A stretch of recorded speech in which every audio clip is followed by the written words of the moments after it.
A terrifying event took place in the basement of the Walsh family home, a place that on the surface seemed to be the picture of success and happiness.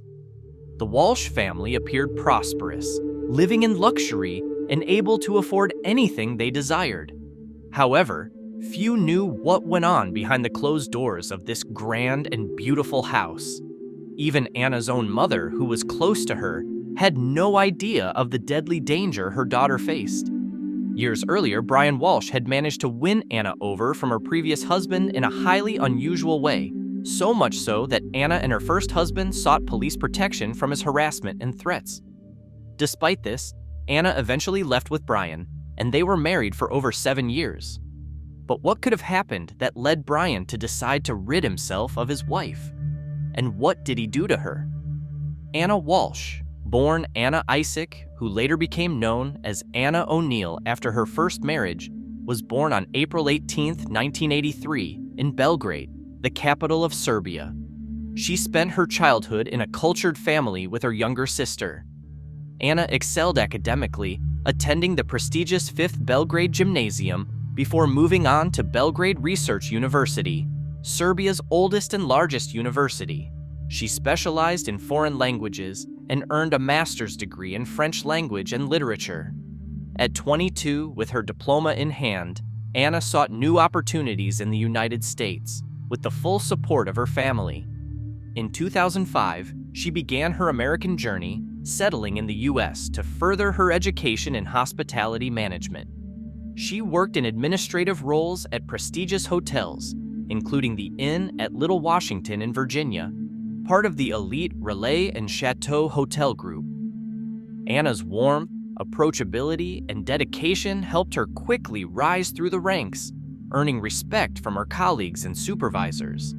Anna was multilingual, skilled at resolving conflicts, and her natural charm and charisma made it easy for her to form connections. She was beloved by her colleagues and had a growing circle of friends. She became a U.S. citizen, retaining her Serbian nationality, enjoyed a high income, and invested in her own property and car. Her travels expanded her horizons further, and her career continued to flourish, eventually leading to a promotion to senior manager. Anna was intelligent, beautiful, with a slender frame and a radiant smile that attracted many admirers. During her time at the Wheatley Hotel in Lenox, Massachusetts, she found love with Marcus O'Neill, the head chef of the establishment. They married in 2009, and Anna took his last name. However, her relationship with Brian Walsh, who was born in July 1975 in Boston, Massachusetts, to a well-known, affluent, and respected family, would later become the focus of her life. Brian's father, Thomas Walsh, was a distinguished neurologist at one of the state's leading hospitals, where he headed a department and taught at a prestigious medical university. Brian was the quintessential spoiled child, growing up in wealth and never knowing the word no. He attended the best private schools, wore expensive branded clothing, and lived a life of ease. Despite his parents' efforts to provide him with the best education, Brian failed to stay enrolled in any of the 3 prestigious colleges his father had arranged for him. However, Brian was far from foolish. His peers remembered him as cunning, calculating, and quite aggressive, always finding a way to get what he wanted. He was known for his obsessive desire for money and a luxurious lifestyle, and he was extremely reluctant to part with his funds. In his youth, he often borrowed money, only to never return it. During his college years, he would invite friends to luxurious restaurants and, through various schemes and manipulations, ensure that others always paid his share of the bill. For many years, Brian was estranged from his father. Their relationship fell apart after Brian fraudulently withdrew nearly $1 million from Dr. Thomas Walsh's personal account and disappeared with the money. Despite this, his father did not report him to the police and even tried to persuade him to return the money voluntarily. When Brian refused, Thomas cut off all communication with him. By the time of this theft, Brian's parents had long been divorced, and his father had another family. Dr. Walsh decided to permanently erase Brian from his life and his will. However, when Thomas passed away, Brian immediately resurfaced, filing a lawsuit claiming that the will had been forged by the doctor's widow and younger children to cheat him out of his rightful inheritance. Brian Walsh was ultimately unable to prove his claims or secure any part of the estate. Those who knew him described Brian as greedy, malevolent, and prone to violence, with little control over his emotions. He achieved his goals through force, and during fits of anger, he became dangerous. Reports indicate that in the late 2000s, Walsh sought treatment at a psychiatric clinic to manage his uncontrollable rage, where he was diagnosed with sociopathy. This marked the beginning of a peculiar love story. Brian and Anna met in 2014 when Anna was working as a senior reservation manager at the Wheatley Hotel in Massachusetts. At the time, Anna was married to Marcus O'Neill, who also worked at the hotel. Brian, a guest at the hotel, was immediately captivated by Anna's beauty. Her marital status did nothing to deter him. Accustomed to getting his way, Brian began to pursue Anna relentlessly. He obtained her phone number and even her home address where she lived with her husband, and turned their lives into a nightmare. By 2015, the O'Neills felt compelled to seek police protection against Brian's relentless harassment, which continued day and night. He persistently contacted Anna, called her at work, sent messages to her personal phone, and demanded that she divorce her husband to be with him. The situation escalated when Brian threatened to harm Anna and her husband if she did not comply. What happened next remains unclear, but a year after seeking police protection, Anna unexpectedly divorced her husband. A few months later, she married Brian. The newlyweds settled in a luxurious home in Cohasset, Massachusetts, an upscale neighborhood about 20 miles southeast of Boston. In their marriage, they had 3 sons in quick succession, who were 6, 4, and 2 years old at the time of their mother's disappearance. Despite her growing family, Anna did not take maternity leave. She successfully balanced her work with motherhood and continued to advance her career, eventually becoming the regional general manager at Tishman Speyer, a real estate company. Her job often took her to Washington, D.C., where she purchased another home, registered in her name, to stay during business trips. During these times, she relied on visiting nannies to help care for her children.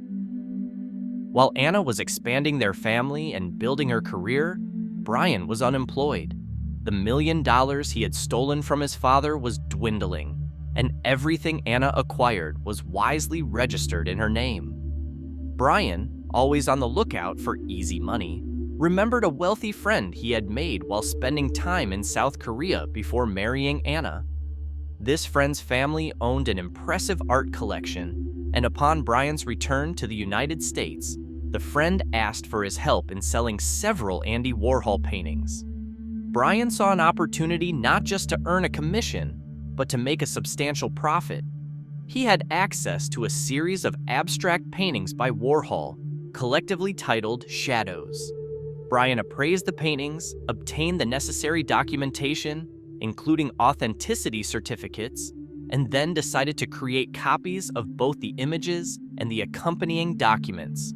He convinced artists to make replicas of the paintings, claiming he needed them as backups, since each original was worth about $250,000. For several years, Brian successfully sold these counterfeit paintings as originals to collectors worldwide. However, one of his buyers, an art expert specializing in Andy Warhol's work, quickly identified a forgery and filed a lawsuit against Brian. The FBI launched an investigation, and in April 2021, Brian pleaded guilty to selling counterfeit art. To avoid prison, Brian's lawyer negotiated a deal requiring him to return the proceeds from the sale of the paintings to the buyers.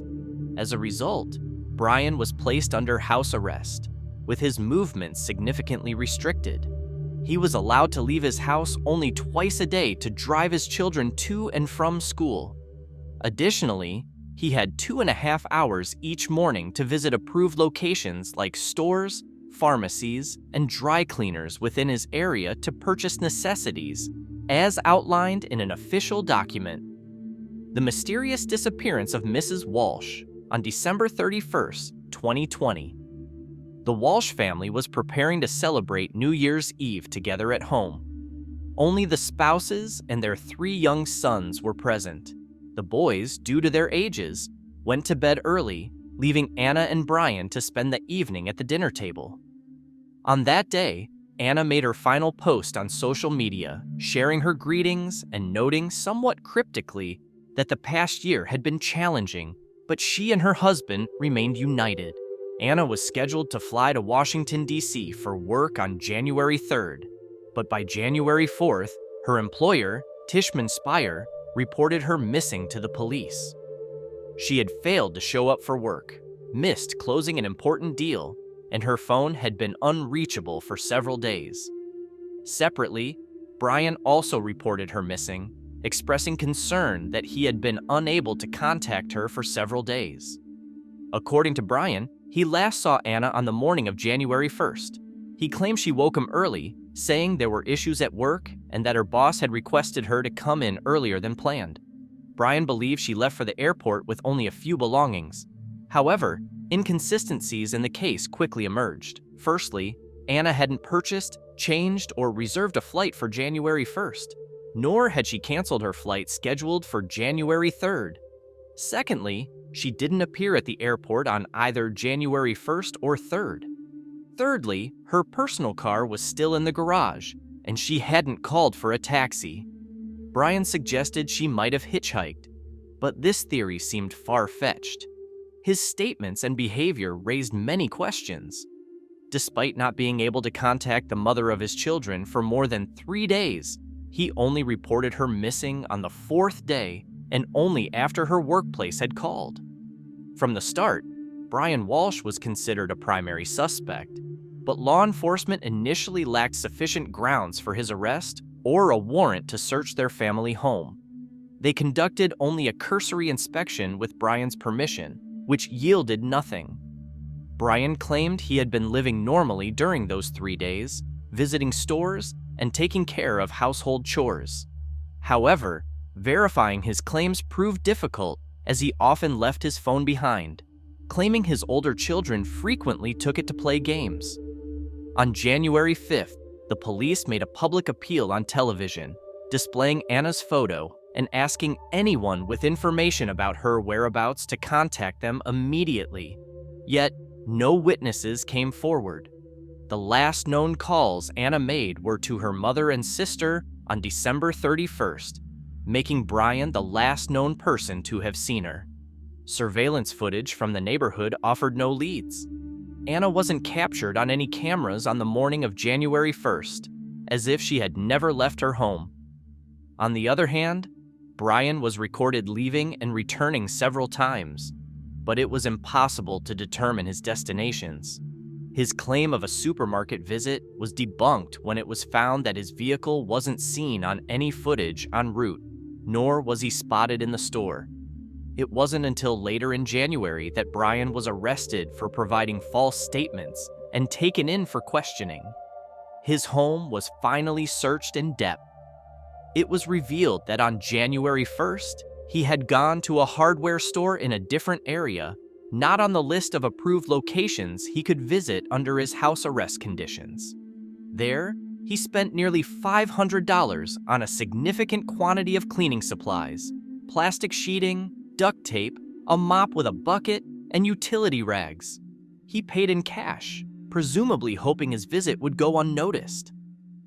During the search, the house initially appeared ordinary and unsuspicious.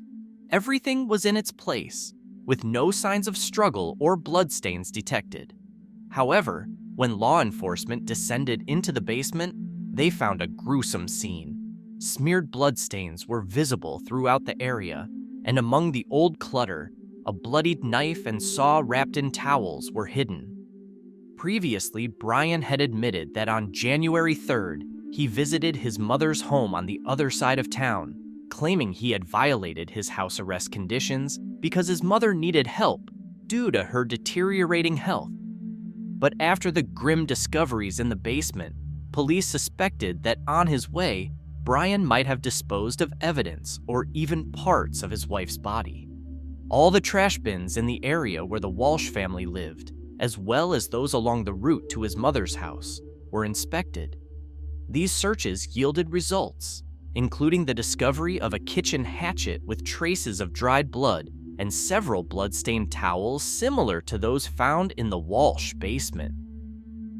Forensic evidence confirms the worst. Forensic analysis confirmed that the blood found in the Walsh family's basement, on the towels, knife, hatchet, and saw, belonged to the missing Anna, dispelling any remaining doubts about her fate. Chilling internet searches reveal sinister intent. As part of the investigation, police seized a laptop belonging to Brian Walsh and a tablet owned by the couple's eldest son. The search history on these devices left investigators shocked. In the weeks leading up to his wife's disappearance, Brian had been actively searching online for information on the best states for divorce in terms of favorable property division. He also researched whether he could claim ownership of Anna's second home in Washington, D.C., which was registered solely in her name. These searches suggested a possible motive for the crime, and whether a person could be charged with a crime if the body was never found. Disturbingly, all this was searched on the tablet of his young child, the child of the woman he had so brutally harmed. By January 3rd, Brian was already searching for information on how and when someone could inherit the property of a person who has disappeared. Clearly, he believed he would evade punishment and was preparing to claim his wife's inheritance. Charges and trial. On January 18th, Brian Walsh was formally charged with the murder of his wife, even though her body or remains had not been found. Prosecutors believe that on the night of January 1st, Brian either intentionally or accidentally took his wife's life and then decided to dispose of her body by dismembering it in their basement. He is suspected of having packaged the body parts in plastic and discarding them in trash bins across different parts of the city over the following days. The area surrounding the Walsh residence, as well as a radius of several miles, was thoroughly searched for evidence. Nearby wastelands, wooded areas, and bodies of water were also combed through, but these efforts yielded no results. Despite the mounting evidence, Brian has pleaded not guilty and refuses to disclose what he did with the body. It was also revealed that Anna had been unhappy in her marriage and had even considered divorcing Brian. She mentioned her feelings several times during phone conversations with her mother and sister. The day before she disappeared, Anna called her mother, asking her to fly from Serbia to the US for a few days. However, her mother apparently did not take her daughter's concerns seriously and decided to postpone her visit. The trial of Brian Walsh is ongoing. He is currently being held at the Norfolk Correctional Facility, awaiting his next court date. Anna's mother has been following the investigation from her home in Serbia, as she has not traveled to the United States. The Serbian Ministry of Foreign Affairs has been in contact with the consulate in New York, which in turn has been communicating with the Norfolk District Attorney's Office to ensure that Anna's mother is kept informed about the investigation and court proceedings. As for the Walsh's 3 sons, they are now under state custody. None of Brian's family members have come forward to care for them, citing Anna's mother's age and poor health. Anna's sister, who currently lives in Canada, also declined to take in her nephews. Only Anna's close friend, Pamela Barden, has expressed willingness to care for the boys, preferring that over them being separated. If you enjoyed today's video, don't forget to like, subscribe, and hit that notification bell so you never miss out on our latest content. We dive into the most intriguing and shocking crime stories each week, and your support means the world to us. Until next time, stay safe and take care of yourself. See you in the next video.